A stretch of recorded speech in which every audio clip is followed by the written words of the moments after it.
وقلنا يا آدم اسكن أنت وزوجك الجنة وكلا منها رغدا حيث شئتما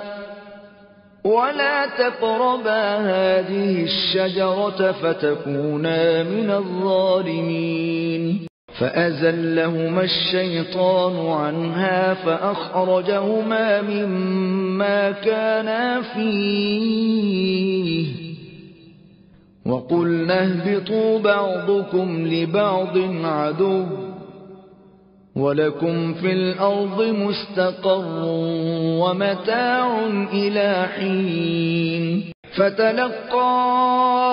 آدم من ربه كلمات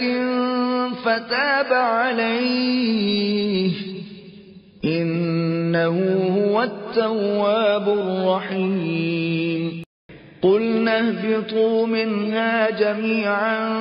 فإما يأتينكم مني هدى فمن تبع هداي فلا خوف عليهم ولا هم يحزنون والذين كفروا وكذبوا بآياتنا